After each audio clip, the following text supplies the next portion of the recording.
कई बार बड़ा मुश्किल होता है कि अगर हम पर कोई इल्ज़ाम लगा दे या झूठा दोष लगाए हम पर और हम चुप बैठ जाएं। हम करते हैं कि अगर हमारे पर किसी ने इल्ज़ाम लगाया तो हम कहते हैं कि इसकी हिम्मत कैसे हुई हम पर झूठा इल्ज़ाम लगाने की, इसको मेरे बारे में पता ही क्या है, इसने मुझे ऐसा बोला कैसे, मैं इसको जवाब दे के रहूँगा, इसने मुझे गलत कहा कैसे, इसको मैं बताऊँगा, इसको मैं दिखा के रहूँगा, इसने मुझे गलत कैसे बोला।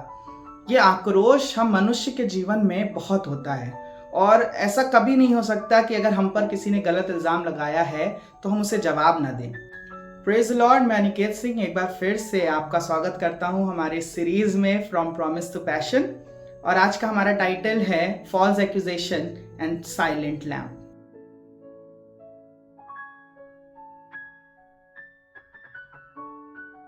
यानी वो मनुष्य का पुत्र, वो परमेश्वर का पुत्र और वो निर्दोष मेमना जिसकी अब बलि चढ़ने वाली है, जिसको क्रूस पर लटकाया जाने वाला है, उस पर कुछ इल्ज़ाम लग रहे हैं पर वो खामोश खड़ा है और कुछ नहीं बोलता।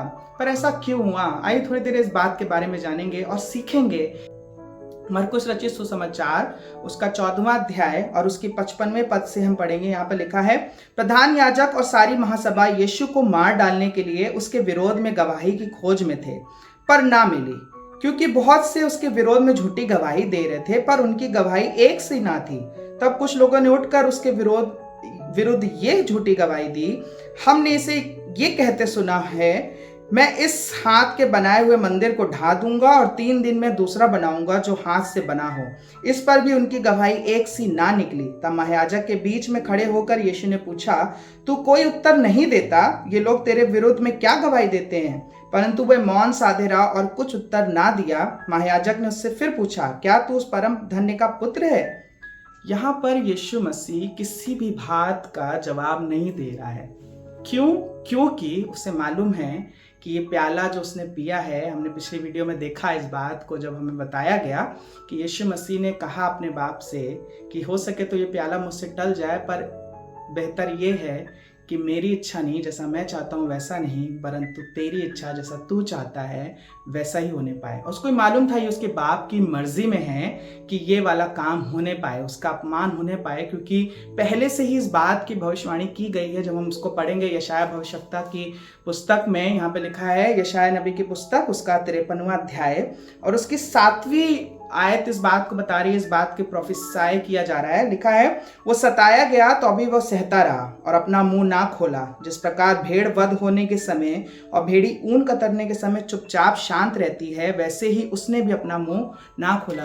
ये उसको मालूम था, ये वचन से उसको मालूम था कि परमेश्वर ने, इसके बाप ने इस बात का निर्णय लिया है कि उसके ऊपर सताव होगा, ताड़ना की जाएगी, लोग इल्ज़ाम लगाएंगे, पर उसे खामोश रहना है। उसको ये सारी बात पता है, इसलिए उसने कहा था इस बात को कि हो सके तो ये प्याला मुझसे टल जाए। जब वो निर्बल हुआ, कमज़ोर हुआ, अपने शरीर में, आत्मा में कमज़ोर हुआ, तो लिखा है जैसे उसने ये प्रार्थना करी तो पवित्र आत्मा आ करके उसे सामर्थी करने लगी, उसे सामर्थ देती रही और वो सामर्थ पा करके उसने इस काम को किया कि लोग भचक्के रह गए। वो सोचते रहे कि ये कैसा इस पर इल्ज़ाम लग रहा है पर ये कुछ नहीं बोल रहा। जी हाँ, हमारे यीशु मसीह का आचरण ऐसा ही है। वो निर्दोष मेमना जिसने कोई गलत काम नहीं किया, उस पर तमाम इल्ज़ाम लग रहे हैं इसलिए कि उसे मृत्यु दी जाए, क्योंकि अब वो लोग बर्दाश्त नहीं कर पा रहे हैं, अब वो शैतान बर्दाश्त नहीं कर पा रहा है, इसके कामों को देख नहीं पा रहा है, इसलिए वो चाहता है कि ये काम हो और ये बाप की मर्जी उसकी थी कि ये पूरा होने पाए। और हम और आप इस बात से सीखते हैं कि हमारे पर कोई भी दोष लगाए। आप देख रहे हैं इन दिनों में बहुत सारा परसिक्यूशन चल रहा है, चर्च तोड़े जा रहे हैं, चर्च के लोगों पर सताव किया जा रहा है, अलग कर दिया जा रहा है लोगों को उनके बीच से। पर ज़रूरी इस बात की आज के समय में सीखने की, यीशु हमें ये सिखाता है कि तुम पर कोई भी दोष लगाए तो उसके विरुद्ध में कुछ मत बोलो, क्योंकि तुम्हारा यीशु उन सारे लोगों का न्याय खुद करेगा। क्योंकि मालूम है जब यीशु मसीह को क्रूसीफाई किया गया और जब उसने पहली वाणी अपनी बोली तो उसने सबसे पहला एक काम किया, उसने उन सब लोगों के लिए माफ़ी मांगी जिन्होंने उसके ऊपर दोष लगाया, जिन्होंने उसको कोड़े मारे, जिन्होंने उसको कांटों का ताज पहनाया, उस पर थूका, उसको चाटे मारे। उनके लिए वो कहता है कि हे पिता, इन्हें क्षमा करना क्योंकि ये नहीं जानते कि ये क्या करते हैं। जब हम इस बात को क्लेम करते हैं कि अपने यीशु के चाल चलन में बढ़े, तो हमें और आपको सीखने की ज़रूरत है कि जब तुम पर कोई दोष लगाए तो उसके लिए सिर्फ प्रार्थना करो। हम गीत तो गाते हैं कि दुश्मन मुझको मेरे सताएं, दोष व झूठे मुझ पर लगाए, उनके लिए मैं दुआ करूं। क्या हम कर पा रहे हैं? क्या हम करते हैं या हम करने की सोच भी रखते हैं इस बात को?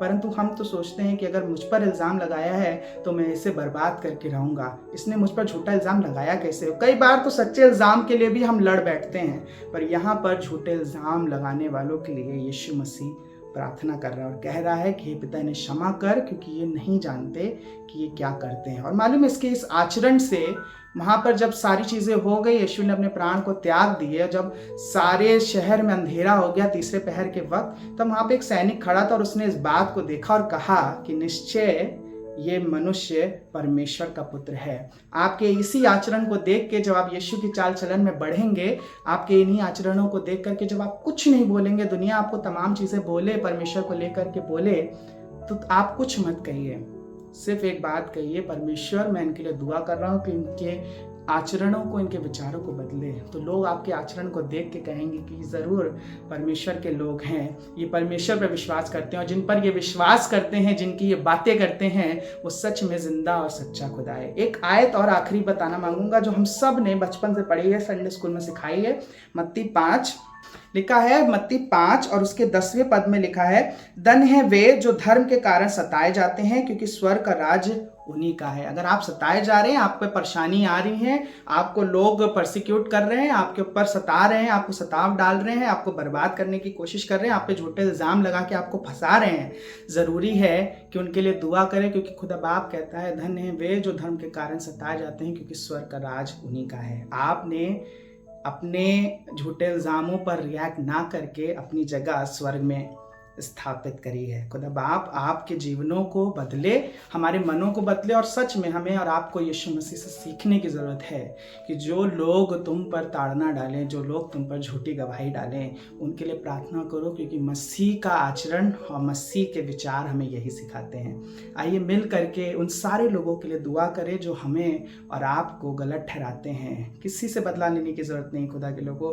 किसी को गलत कहने की ज़रूरत नहीं है, पर ज़रूरत है प्रार्थना करने की। हम और आप प्रार्थना कर सकें, खुदा से सामर्थ्य को मांगे, पवित्र आत्मा हमें सामर्थ्य करे कि हम इस क्रूशियल टाइम में स्थिर रह सके और परमेश्वर के उस यीशु के आचरण को अपना सकें।